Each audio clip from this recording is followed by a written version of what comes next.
नमस्कार दोस्तों। तो हम बात कर रहे थे पंचायती राज व्यवस्था के बारे में। क्योंकि पंचायती राज व्यवस्था के संदर्भ में हम अब इस वीडियो में पैसा अधिनियम के विषय में चर्चा करने वाले हैं। पैसा अधिनियम सबसे पहले क्यों लाया गया था, यह प्रमुख प्रश्न है। और पैसा अधिनियम है क्या, यह दो प्रश्न हमारे सामने आते हैं। तो सबसे पहले पैसा अधिनियम जो कि 1996 में लाया गया था, यह प्रमुख तथ्य है। इसके अलावा यह भूरिया समिति का निर्माण किया गया था 1996 में। तो 1996 के दिसंबर 1996 में इस अधिनियम को पारित कर दिया गया था भूरिया समिति की सिफारिश पर। और 24 दिसंबर को इस पर राष्ट्रपति की सहमति मिल गई थी। तो इस प्रकार से पैसा अधिनियम जो कि देश के 10 राज्यों पर लागू होता है, 10 राज्य जो 5वीं अनुसूची के अंतर्गत आते हैं, उन 10 राज्यों पर लागू होता है। यानी यह पैसा अधिनियम संपूर्ण देश में लागू नहीं होता है। इस अधिनियम को लाने का उद्देश्य यह था कि जो जनजातीय इलाके हैं, जो पिछड़े इलाके हैं, जहाँ के जो लोग हैं वह अभी भी प्रिमिटिव स्टेज में है। जो लोग समाज के बीच में जो हमारा जो सामाजिक व्यवस्था बनी हुई है, उस सामाजिक व्यवस्था से जुड़ नहीं पाए हैं, उन लोगों को इस पैसा अधिनियम के माध्यम से एक विशेष अधिकार देने की बात कही गई थी। जैसे मान के चलिए नागालैंड के कुछ लोग हैं, मतलब नागालैंड राज्य है, तो नागालैंड राज्य में अभी भी नागा जनजाति निवास करती है। और वह नागा जनजाति जो हमारा भारतीय समाज है उससे भली भांति रूप से जुड़ नहीं पाई है। वहाँ के जो लोग हैं उनकी जो मान्यता है वह विभिन्न प्रकार की है। यदि उनके किसी प्रकार से यदि भारत की सरकार यदि कोई नियम बनाती है, तो यदि उस नियम को उस क्षेत्र में लागू करना होता है, तो हमें उनकी अनुमति की आवश्यकता है। क्योंकि यदि हम ऐसे ही लागू कर देंगे तो वहाँ के यदि रीति रिवाज पर दुष्प्रभाव पड़ेगा, तो हमारे जनजाति लोग हैं वह इसको समझ नहीं पाते, क्योंकि पढ़े लिखे नहीं होते ना। इसलिए उनको एक विशेष अधिकार देने के लिए, उनको यह फील करवाने के लिए वह भी सुपीरियर है, वह भी समाज से आगे जुड़ सके, शिक्षा का अधिकार उनको मिल सके, उनके पास भी शक्तियां हो। तो इस उद्देश्य को लागू करने हेतु, इस उद्देश्य के मतलब लेकर इस पैसे अधिनियम को भूरिया समिति की सिफारिश पर 1996 में लागू किया गया। तो सबसे पहले इस पैसा अधिनियम में था क्या? तो इस पैसा अधिनियम के माध्यम से जो जनजातीय इलाके हैं, जिनमें 10 राज्य शामिल हैं, जिसमें नागालैंड, जो हमारा असम राज्य है, इसके अलावा जो 5वीं अनुसूची में कुल मिलाकर 10 राज्यों पर यह नियम लागू होता है। जैसे कि मध्य प्रदेश है, तो मध्य प्रदेश के कुछ जिले ऐसे हैं जो कि जहां पर ऐसी जनजातियां निवास करती हैं, वो अभी पिछड़ी अवस्था में है।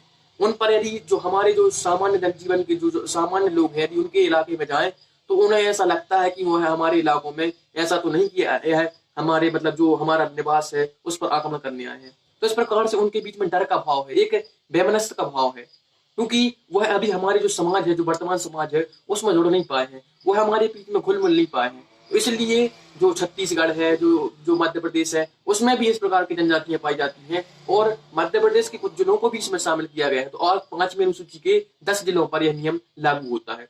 तो यह नियम उन्हीं जिलों पर लागू होता है जहाँ के लोग अभी भी आदिवासी हैं, प्रिमिटिव हैं, अभी भी वही कार्य कर रहे हैं कि जंगलों के माध्यम से लकड़ी मतलब और भूमि कृषि कर रहे हैं। जंगलों के माध्यम से जो फल प्राप्त होते हैं उनको अपने आहार के रूप में मांस खाना इत्यादि जो शिकार करना इत्यादि कार्य कर रहे हैं।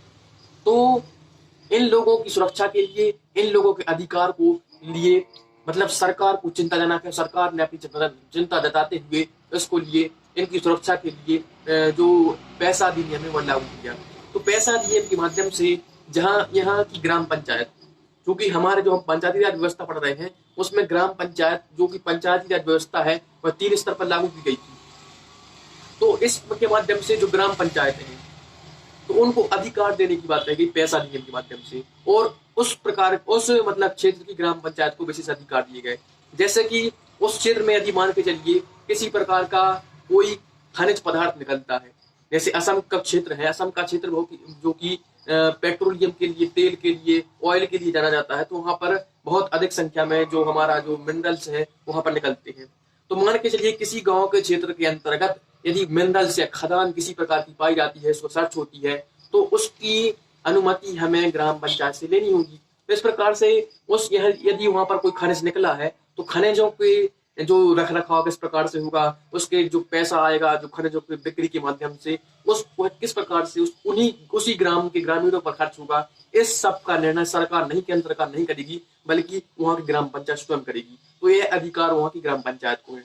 तो इस प्रकार से इस अधिनियम के माध्यम से ग्राम पंचायत को सशक्त बनाने का अधिकार किया गया है। और जो कि ग्राम सभा, जो जिसके विषय में हम पहले पढ़ चुके हैं। तो ग्राम सभा क्या है? तो ग्राम सभा चूंकि एक जो पंजीकृत मतदाता होते हैं उसका समूह होती है। तो इस प्रकार से जो वहां की ग्राम सभा होगी, ग्राम पंचायत की जो ग्राम सभा होगी, तो ग्राम सभा के पास यह अधिकार होगा कि ये जब मीटिंग करेगी, अपनी जब बैठक करेगी, तो बैठक के माध्यम से यह सुनिश्चित करेगी कि जो खनिज है, खनिज को किस प्रकार से, जो खनिज वहां पर प्राप्त हुआ है उसको किस प्रकार से उसका रखरखाव होना है, किस प्रकार से उसे निकालने की इजाजत देनी है, सब कुछ उन्हीं के अंडर होगा। इसके अलावा जो जल है, पेयजल है, तो पेयजल के संबंध में भी जो अधिकार है कि किस प्रकार से जो जल है, क्योंकि जल ही जीवन है, तो जो जल का उपयोग किस प्रकार से ग्रामीणों तक जल पहुंचाया जाए, किस प्रकार से वहां की खेती की जाए, यानी जो गवर्नमेंट है वह हस्तक्षेप नहीं करेगी, बल्कि जो ग्राम सभा है, जो वहां पर ग्राम पंचायत है, वही लोग मिलकर एक आम सहमति बनाएंगे और इस प्रकार से जल के संबंध में कार्य करेंगे। इसी प्रकार से यदि मान के चलिए किसी मतलब राज्य सरकार है, राज्य सरकार यदि किसी प्रकार का विकास प्रोजेक्ट चला रही है और वह उस ग्राम का उस खेती उस ग्राम उस प्रोजेक्ट के अंतर्गत आती है, तो वह जो ग्राम पंचायत है वह तय करेगी कि भूमि अधिग्रहण किस प्रकार से किया जाना है और उसको कितना मुआवजा देना है। तो मतलब ग्राम पंचायत को सशक्त करने का यह प्रमुख दायित्व है। इसके अलावा यदि जो हमारे उनके क्षेत्रों में जंगल होते हैं, वन होते हैं, जो जीवन का उनके जो आदिवासी लोग हैं, जो एसटी लोग हैं, उनके जीवन का आधार है, तो किस प्रकार से जो अभी हमारे यहाँ क्या हो रहा है कि विकास योजनाओं के नाम पर सरकार के द्वारा समय समय पर वनों का हनन किया जा रहा है, वनों को शोषण किया जा रहा है, वनों को काट दिया जा रहा है। ठीक, तो इस प्रकार से जो आदिवासी लोग होते हैं वो उनके लिए वन सबसे प्रमुख आय का प्रमुख साधन होती है, जीविका का प्रमुख साधन होती है। तो जो आदिवासी लोग हैं उनकी जीविका को ध्यान रखा जाए, इसलिए वनों के संबंध में वनोपज को किस प्रकार से डील करना है, उसको किस प्रकार से उपयोग करना है, यह राज्य सरकार या केंद्र सरकार तय नहीं करेगी, बल्कि यह स्वयं उन्हीं आदिवासी लोगों के द्वारा मिलकर ग्राम सभा के माध्यम से, जब उनकी बैठक होगी तो उस बैठक के माध्यम से किया जाएगा।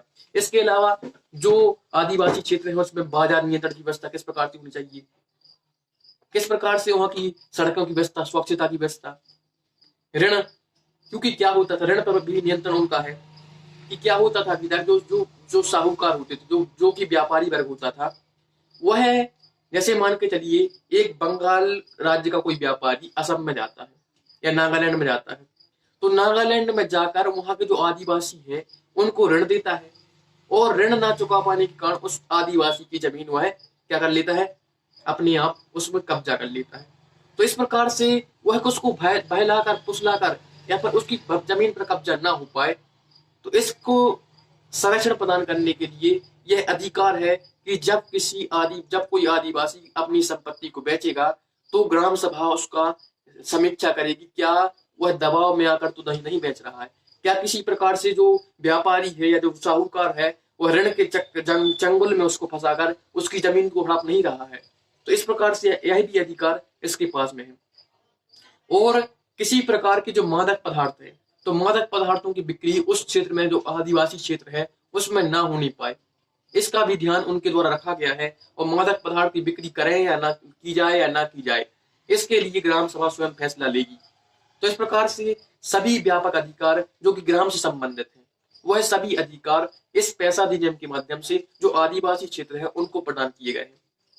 तो इस प्रकार के जो सभी प्रमुख अधिकार हैं, चाहे वह हमने बात की वन के अधिकार की बात की, खनन के अधिकार, जल, इसके अलावा बाजार नियंत्रण को किस प्रकार से बाजार को नियंत्रित किया जाए, स्वच्छता किस प्रकार से रखी जाए और भूमि हस्तांतरण किस प्रकार से किया जाए, क्योंकि जो साहूकार लोग होते हैं, जो व्यापारी लोग होते हैं, वह किसी प्रकार से ऋण देकर उनकी संपत्ति को हनन ना कर पाए, बाजार नियंत्रण किस प्रकार से हो जाए, मादक पदार्थ की बिक्री पर हो या ना हो, तो उस क्षेत्र में इन सारी चीजों की व्यवस्था, इन सारी चीजों पर नियंत्रण उस ग्राम पंचायत की ग्राम सभा के द्वारा किया जाएगा।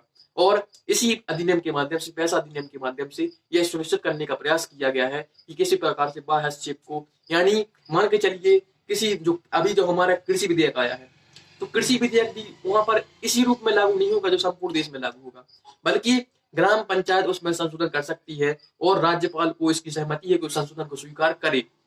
तो इस प्रकार से वहां पर राज्यपाल उसकी मतलब उसको मॉडिफाई करके, यानी इस कृषि अधिनियम के माध्यम से जो कृषि विधेयक आया है हमारे जो कि जिसका संपूर्ण देश में आंदोलन हो रहे हैं जिसको लेकर, तो यदि वह नियम लागू होगा, वह अधिनियम लागू होगा, तो राज्यपाल उसमें थोड़ी सी संशोधन जरूर करेगा।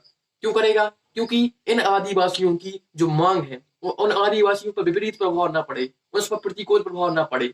जो आदिवासी लोग हैं उनके जो अधिकार है, जो उनको हनन ना पहुंचे, इस उद्देश्य को, इस दृष्टि को, इसको दृष्टिगत रखते हुए राज्यपाल के द्वारा, राष्ट्रपति के द्वारा समय समय पर जो भी अधिनियम या विधेयक लाए जाते हैं, उनमें यदि इन क्षेत्रों पर लागू होता है, इन 5वीं अनुसूची के 10 राज्यों पर, तो उसमें थोड़े से बदलाव कर दिए जाते हैं और इनकी सुविधा का संपूर्ण रूप से ध्यान रखा जाता है। ठीक, तो इसके माध्यम से यदि जो यह अधिकार है, इससे बहुत हमें फायदे हुए हैं। इससे क्या हुआ है, इससे जो आदिवासी लोग हैं वह अलगाव की भावना को फीलिंग नहीं कर रहे हैं। अभी तक क्या होता था कि जो हमारा उच्च वर्ग था, यानी जो पढ़े लिखे लोग होते थे, वह उन आदिवासी लोगों को प्रिमिटिव मानते थे, उन आदिवासी लोगों को एक अलग मानते थे कि यह जो लोग पढ़े लिखे हैं या दूसरी दुनिया के लोग हैं, इनको कुछ ज्ञान नहीं है, या बहुत ही पिछड़े हुए लोग हैं। तो इस प्रकार से उनके साथ भेदभाव किया जाता था, उनके साथ शोषण किया जाता था। परंतु इसके माध्यम से, जो पैसा अधिनियम है, उसके माध्यम से इन आदिवासी लोगों को कुछ अधिकार प्रदान कर दिए गए और इन अधिकारों का प्रयोग करके, इन अधिकारों को, विशेष अधिकार का प्रयोग किया जाता है। तो इससे उनको लगता है कि हाँ, हमें भी सरकार, हमारी सरकार है वो हमारा ख्याल रख रही है, हमें कुछ मतलब सुविधाएं दे रही है, क्योंकि हम पिछड़े हुए हैं। इसलिए जो अलगाव की भावना है, वह अलगाव की भावना कम करने में इससे सहायता मिलती है। इससे वहां के लोगों को आजीविका का साधन मिलता है, क्योंकि वहां के जो इस अधिनियम में दिया गया है कि जल की व्यवस्था है, जो वन की व्यवस्था है, जो खनिज है, उनका किस प्रकार से रख रखाव किया जाना है, किस प्रकार से उपयोग किया जाना है, वह सभी ग्राम पंचायत तय करेगी। इस प्रकार से बाहरी रूप से किसी प्रकार का हस्तक्षेप नहीं होना चाहिए। तो इस प्रकार से इनकी आजीविका को सुरक्षित रखने का यहाँ पर प्रयास किया गया है, क्योंकि यदि वन काट दिए जाएंगे तो वह आजीविका किस प्रकार से प्रदान करेंगे, किस प्रकार से प्राप्त करेंगे। तो उनकी आजीविका का प्रमुख साधन वन ही है, यानी तो इस प्रकार से उनकी आजीविका सुनिश्चित होगी। इसके अलावा उनका जो साहूकार है या किसी व्यापारी वर्ग है, तो ऋण के माध्यम से उसको ऋण के जंगल में ना फंसाकर उसकी मतलब जो शोषण नहीं कर पाएंगे, उसको किसी प्रकार से टॉर्चर नहीं कर पाएंगे उस जनजाति लोगों को। क्योंकि क्या होता था अभी तक, उन जनजाति लोगों के जो कम पढ़े लिखे होते थे, लोग होते थे, तो उनको यह जो व्यापारी वर्ग आते थे, जो साहूकार आते थे, उनको जंगल में फंसाकर उनसे उनकी संपत्ति हड़प लेते थे। और इसी प्रकार सरकार भी किया करती थी, यानी सरकार क्या किया करती थी, उनको थोड़ा सा मुआवजा देकर उनकी संपत्ति को हनन कर लेती। जैसे चिपको आंदोलन हुआ, आप जानते हैं 1974 के आसपास, जो रैणी गांव, जो उत्तराखंड की बात है, चिपको आंदोलन हुआ था। तो वह इसी का नतीजा है, क्योंकि उन्हें विशेष अधिकार नहीं थे। तो इन्हीं सब परिस्थितियों को नजर रखते हुए इस चिपको आंदोलन के मतलब जो इतना बड़ा व्यापक आंदोलन हुआ था, तो इसके बाद 1996 में इस अधिनियम को पारित किया गया था। तो इस अधिनियम के माध्यम से शराब की बिक्री नहीं हो पाएगी। यदि शराब की या किसी अन्य प्रकार के मादक पदार्थों की बिक्री करनी है, तो वह उनकी ग्राम सभा है, तो ग्राम सभा की अनुमति के बाद यह हो पाएगा। इसके अलावा इस अधिनियम के माध्यम से हमें उस क्षेत्र की गरीबी को दूर करने में सहायता मिलेगी, क्योंकि जो आदिवासी लोग हैं, वो उनका जो आहार होता है, जिनका भोजन होता है, जो आजीविका होती है, वह केवल जंगलों पर निर्भर करती है। और यदि आप जंगल या वन काट दिए जाएंगे, यदि इनको वृक्षों को यदि काट दिया जाएगा, तो किस प्रकार से अपनी आजीविका प्रदान कर पाएंगे, किस प्रकार से उनकी गरीबी दूर होगी। तो इस प्रकार उनकी जो विरासत है, जो उनकी संस्कृति है, उनकी भाषा है, उसको इस अधिनियम के माध्यम से सुरक्षित रखने का प्रयास किया गया है। यानी उन जो लोग हैं, उनकी संस्कृति, उनकी विरासत को मतलब नजरिए से ध्यान रखा जाए, उसको भूमि हस्तांतरण यदि किया जाए तो अवैध तरीके से ना हो। यानी किसी व्यक्ति की यदि भूमि बेचना है, तो इसके लिए पहले उसको ग्राम सभा उसको रिव्यू करेगी, क्यों कि किसी प्रकार के महाजन या साहूकार के द्वारा उसकी भूमि को गलत तरीके से हस्तांतरित तो नहीं किया जा रहा है। तो इस प्रकार से इस अधिनियम के माध्यम से, जो पैसा अधिनियम है, उसके माध्यम से संपूर्ण रूप से जो आदिवासी लोग हैं, जो पहाड़ी इलाकों में, जैसे नागालैंड में, त्रिपुरा में, मिजोरम में, मणिपुर में, मध्य प्रदेश के कुछ जिलों में, या फिर छत्तीसगढ़ के कुछ जिले हैं, महाराष्ट्र या फिर कुछ अन्य राज्य हैं, तो इन राज्यों में जो आदिवासी लोग निवास कर रहे हैं, जो पिछड़े हुए लोग हैं, जिनकी आजीविका का प्रमुख साधन जंगल है, जिन्हें अभी जो समाज, जो वर्तमान का जो समाज है, उस समाज से जो हमारी जो मूल धारा है, जो हमारी जो बेसिक धारा है, जो हम जिस मेन स्ट्रीम है, तो मेन स्ट्रीम में अभी ये लोग जुड़ नहीं पाए हैं। तो सरकार का प्रयास है कि इनको विशेष सुविधाएं देकर, उनको भी वही माहौल देकर इनको भी विकसित किया जाए। क्योंकि मान के चलिए, सरकार का प्रयास रहता है कि गरीब लोगों को, जो आदिवासी लोग हैं, उनको विकसित करने का। क्योंकि जो वर्तमान लोग हैं, जो हमारी जो मुख्य समाज है, वह है अभी मुख्य धारा से आगे बढ़ चुका है, मुख्य धारा में आगे बढ़ चुका है, परंतु वह लोग पिछड़े हुए हैं। तो तो इनको एक प्रकार से पुश किया जाए, इनको धक्का दिया जाए, इनको विशेष अधिकार दिए जाए, ताकि यह भी अपने आप को मुख्य धारा में जुड़ पाए। यह भी जो आम नागरिक है, आम नागरिकों जैसा जीवन व्यतीत कर पाए, यह अपने आप को अलग ना समझे।